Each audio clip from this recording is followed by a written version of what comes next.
When people think about film auteurs, the names Quentin Tarantino, Edgar Wright, Christopher Nolan, David Lynch, and Wes Anderson are often the first people to come to mind.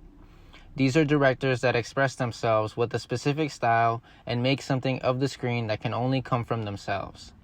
One director that's been making strides in proving himself as an auteur is Taika Waititi.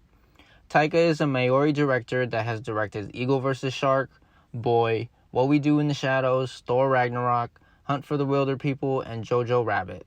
And what do all these films have in common? Everyone's parents are dead. Even when he joined the MCU for Thor Ragnarok, he decided he wanted to kill off Thor's other parent. He just can't seem to get enough of dead parents. As Andrew Sarris states, a premise of auteur theory is distinguishable personality of the director as a criterion of value. Over a group of films, a director must exhibit certain recurrent characteristics of style which serve as his signature. The way a film looks and moves should have some relationship to the way the director thinks and feels. Taika is not one to even attempt hiding his personality. His films literally move like he does. There is no hiding from Taika when watching a Taika film. It can be seen all over screen, especially his love for Michael Jackson and his love for morbidity. There is no better example for his love of morbidity than his latest film, Jojo Rabbit. Jojo Rabbit is essentially Taika's first big-budget, non-franchise film with big-name actors such as Scarlett Johansson, Sam Rockwell, Stephen Merchant, Rebel Wilson, and of course, Taika Waititi himself. Jojo Rabbit is a film that takes place in Nazi Germany where 10-year-old Jojo Rabbit grows up idolizing Hitler. He would do anything for the weird mustache. Not many men could pull off a mustache. Not many men could pull off a mustache like that. But he does it. When I was in the locker room once, I saw his junk, and it is Not many men can pull off a mustache like that.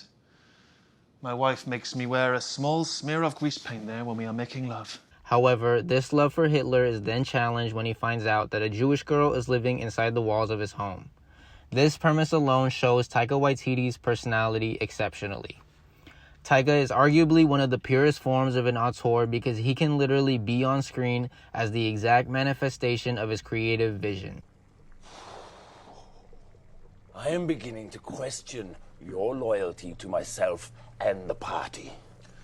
You call yourself a patriot, yet where is the evidence? The German soldier was born out of necessity.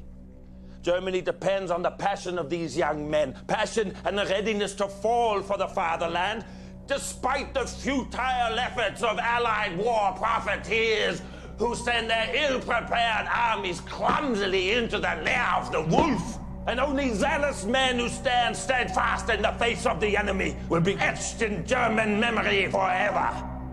And it is up to you to decide if you want to be remembered or disappear without a trace, like a pitiful grain of sand into a desert of insignificance.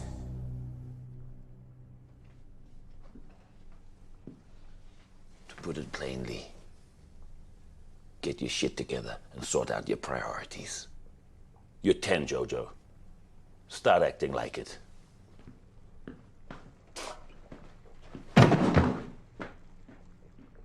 His performance of Hitler allows him to fully project onto screen the purest form of Taika Waititi satire.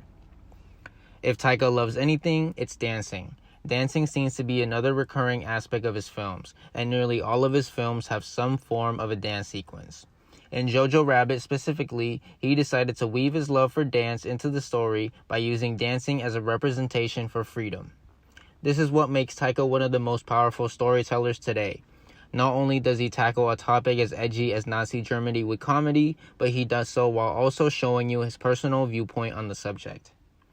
With this movie, Taika Waititi expresses his value for human freedom.